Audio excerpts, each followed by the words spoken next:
The vast chamber of the Galactic Council was filled with an almost electric tension as representatives from dozens of star systems gathered under the enormous dome that gleamed with the light of distant stars. These beings, some tall and slender, with shimmering skin, others with multiple limbs or eyes, had come from every corner of the known universe to witness what was supposed to be a routine reading of King Arcanth's final will. Among them sat Marcus, a human from Earth, blending in awkwardly with his simple clothes and calm demeanor. Marcus had never imagined himself standing here, in the very heart of galactic politics and power struggles. Yet, when his name was called, silence fell like a heavy curtain over the room, the sound of countless eyes turning toward him almost deafening. The High Chancellor, a regal figure whose voice carried authority like thunder, began to read the will. The words were shocking. King Arcanth, ruler of the prosperous and influential planet Viridian, named Marcus the sole heir to his daughter's hand in marriage, as well as granting him control of a vast fortune and land holdings. Whispers rippled through the crowd as the council members exchanged incredulous looks, their surprise quickly turning to smirks and sneers. It was widely known across the galaxy that the princess was ... unusual, not because of her abilities or character, but because she did not fit the conventional standards of beauty celebrated by the elites. Some whispered that she was plain, others that she was even ugly by their refined standards. The fact that a human known to many as primitive and unpredictable had been chosen to marry her seemed almost a joke to the council. The room filled. With soft laughter and cutting remarks, some of the alien representatives openly mocking Marcus with cold amusement. They could not understand why King Arcanth would make such a choice. Some called it a final insult, a deliberate slight aimed at humiliating their factions. Marcus, however, held his ground. His eyes did not waver, and there was a calm resolve in his posture that made even the most cynical pause. He had not come here to be a puppet or a laughingstock. Yet beneath the surface, his mind raced. Who was this princess that the king had chosen for him? Why him? And what did this inheritance truly mean? The council's jests only fueled his curiosity and determination. He refused to believe the story told by rumors and prejudice. The will also included a message from the king, himself addressed specifically to Marcus. It spoke of trust, hope, and a warning that the galaxy was not as united or stable as it seemed.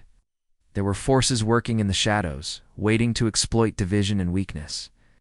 The king believed Marcus, with his human unpredictability and unique perspective, could be the key to bringing strength and change where others failed.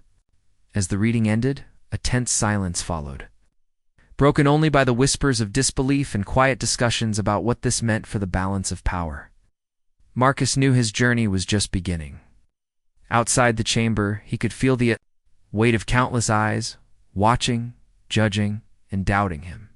But he also sensed an opportunity, a chance to prove that humanity was more than its simple reputation, that a single human could rise above mockery and suspicion to make a real difference. The mysterious Princess Lyra, the controversial inheritance, and the hidden threats hinted at by the king's final words, all called to him like a challenge he could not ignore. With every step he took from the chamber, the story of a human chosen by a king to inherit more than just a fortune began to unfold, promising danger, intrigue, and the possibility of greatness beyond anything Marcus had ever dreamed.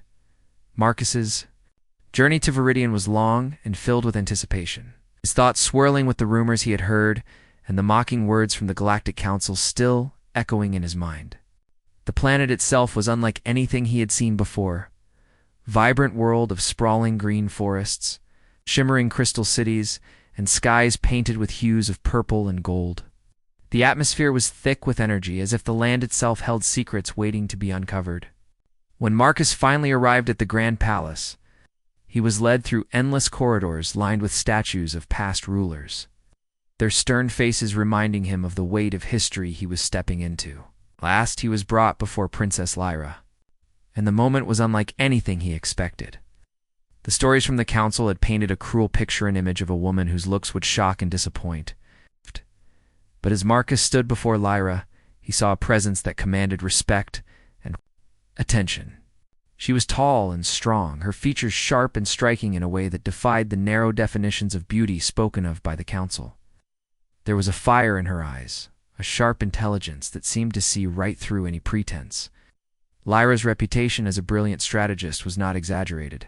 As they spoke, Marcus learned about her role in defending Viridian from internal threats and external invaders. How she had led troops with courage and precision despite the constant political battles waged against her.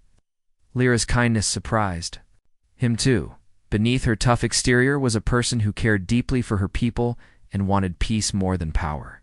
But the burden of her appearance and the harsh judgments of others weighed heavily on her. Shaping the cautious way she interacted with Marcus at first. She had been groomed to expect rejection and ridicule, yet she found something different. In Marcus's steady gaze and genuine interest, slowly a partnership began to form, not based on convenience or forced duty, but on mutual respect and understanding. Marcus realized that Lyra was not a prize or a burden. She was an ally whose mind and heart could change the fate of the galaxy. Their conversations revealed a shared desire to break free from the petty rivalries of the Galactic Council and create something new and stronger. As they spent more time together, Marcus noticed the way Lyra moved, confident and purposeful. A trained warrior who could defend herself in any fight. He saw the flashes of humor she hid behind her serious demeanor. The moments when her smile lit up a room like sunlight breaking through clouds. The palace walls, once intimidating, began to feel less like a prison and more like the place where a new future might be forged. But the political games were far from over.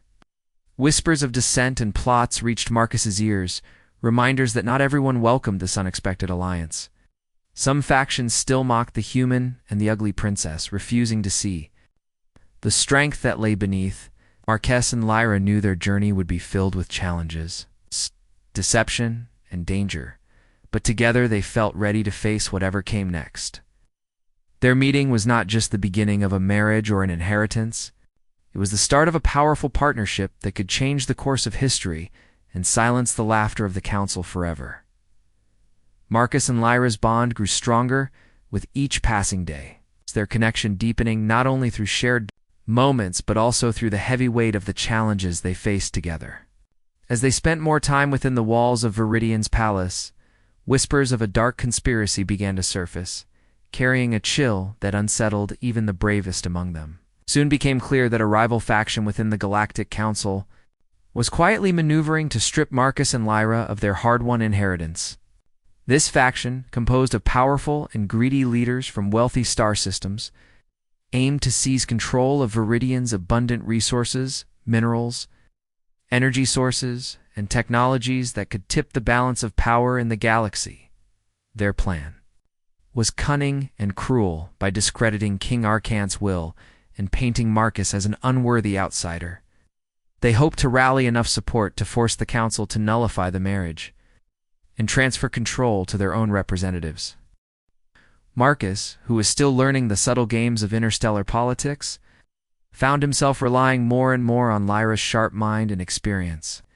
She knew every twist and turn of the council's secret dealings and could predict their enemies' moves before they happened. Yet Marcus's human unpredictability proved equally valuable. His refusal to act like the usual dignitaries, his unexpected decisions, and willingness to question long-held traditions kept their opponents off balance. Together, they formed a powerful combination. Lyra's tactical genius with Marcus's fresh perspective and unyielding spirit. Slowly but surely, they began to expose the council's hidden agendas. Using intercepted messages, secret meetings, and trusted allies, they uncovered proof of bribery, espionage, and manipulation that threatened not only their rule, but the stability of the entire galaxy. Their efforts were not without danger. Several attempts were made on their lives, and many close confidants mysteriously disappeared. But the more they uncovered, the more the truth spread. Unexpectedly, support started to come from corners of the galaxy that neither Marcus nor Lyra had anticipated. Some alien species, long oppressed or marginalized by the Council's elite, saw in their struggle a chance for change. Traders, miners, and diplomats who believed in fairness began to rally behind the human and the princess, inspired by their courage and determination. This growing alliance challenged not just the political schemes, but also the deep-rooted prejudices that had dismissed Marcus as inferior and Lyra as a mere curiosity. Together, they showed that strength did not come from appearances or heritage alone, but from the willingness to fight for justice and unity.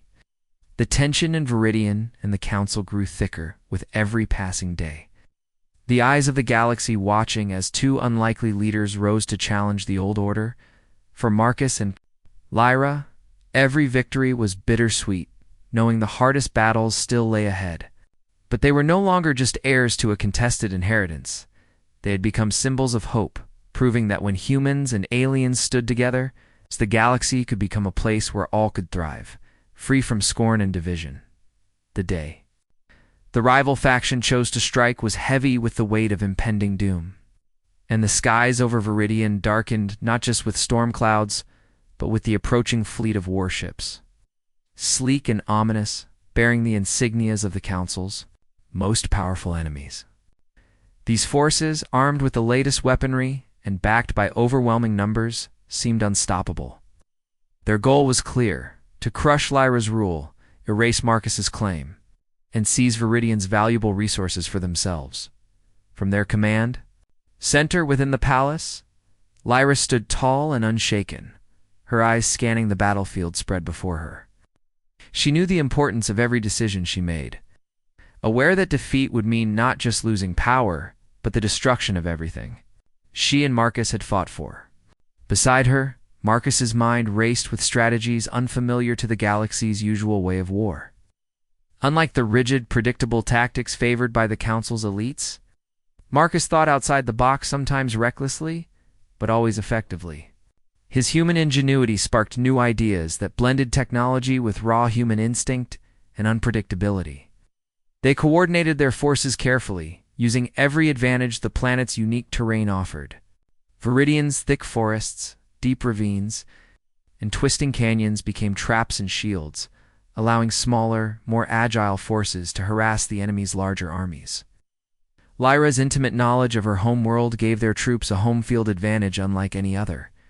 She directed squads through secret paths and ancient tunnels, while Marcus devised ways to confuse the enemy's sensors and communication lines, turning their own technology against them. The battle raged for days, each side suffering heavy losses. The enemy's advanced weapons tore through defenses, but their rigid plans left them vulnerable to Marcus and Lyra's combined tactics. Unexpected ambushes, sudden retreats, coordinated strikes disrupted the invading forces' rhythm, breaking their confidence. Lyra's leadership inspired her troops to fight not just for survival, but for honor and a future free from oppression. Marcus, often on the front lines alongside soldiers who barely understood his ways, proved that human courage and adaptability could turn the tide even in the darkest moments. The struggle tested their resolve and pushed their limits, but slowly. The invaders began to falter. The tide of war shifted, and the enemy's grand assault became a desperate scramble to hold their ground. When victory was finally declared, it was not just a military success. It was a powerful message sent across the galaxy. Marcus and Lyra's triumph became a symbol of resilience. Against the arrogance of the elites and the narrow-mindedness that sought to divide the galaxy, the story of their struggles spread quickly, inspiring others who had been silenced or overlooked to stand up and fight for their place in the universe. Though the battle was won, Marcus and Lyra knew the war for justice and equality was far from over. Yet, this victory gave them the strength to continue, proving that, even against the most overwhelming odds, unity and courage could change the fate of worlds. After the dust of battle had settled, the echoes of war faded into history. Marcus and Lyra found themselves standing not only as rulers of Viridian, but as symbols of a new hope that stretched across the galaxy. The victory they had won was more than a political triumph. It was a turning point that challenged old prejudices and reshaped the future of countless civilizations. With the rival faction defeated and the immediate threats quelled, Marcus and Lyra turned their attention to the enormous task of healing. The wounds left by years of distrust and division within the Galactic Council. They understood that true power was not in domination or wealth, but in building bridges where walls had stood for too long. Together they began a series of reforms that reached beyond their own planet, promoting unity, fairness, and respect among the diverse worlds represented in the council. Marcus's fresh perspective as a human, once mocked for being an outsider, proved invaluable in navigating the complexities of diplomacy. His simple honesty and determination to listen brought a new voice that others could trust, breaking down barriers between species and cultures. Lyra's strength and wisdom balanced his approach, offering experienced guidance that honored tradition while embracing change. Their reforms tackled deep-rooted corruption, unfair trade practices, and systemic discrimination that had long kept many species in the shadows. They created councils and committees where every planet, no matter how small or distant, had a voice. Their leadership fostered cooperation in scientific research, environmental protection, and cultural exchange, proving that diversity was a galaxy's greatest strength. The story of Marcus inheriting the ugly princess, once the subject of mockery and disdain, transformed into a legend celebrated throughout the stars. It became a tale told by parents to their children, a story about courage, partnership, and the power of seeing beyond appearances. Humans were no longer dismissed as simple or unpredictable. They were admired for their grit, their heart, and their ability to inspire change. Aliens who had once scorned humanity found themselves learning from them, surprised by the humans' resilience and creativity. The Galactic Council itself, humbled by the events, began to evolve. Old rivalries softened as new alliances formed, and even those who had doubted Marcus and Lyra found reason to respect their vision and leadership. The council meetings changed tone, shifting from conflict and suspicion to collaboration and shared purpose. Yet Marcus and Lyra knew the path ahead was still filled with challenges. Not every species embraced the new era with open arms, and there were forces still clinging to old power structures, unwilling to let go. But armed with the loyalty of many and the lessons learned from their own struggles, the two leaders were ready to face whatever obstacles came their way. As they stood side by side on the balcony overlooking Viridian's capital, watching the sunset paint the sky in brilliant colors, they understood that this was just the beginning of a brighter future. Their journey from unexpected inheritance and ridicule to strength and unity had reshaped not only their lives, but the fate of the galaxy itself. In this new era, humanity was no longer a footnote or a joke, but a vital force in the grand story of the stars, proving that true greatness came from courage, heart, and the willingness to stand together against all odds.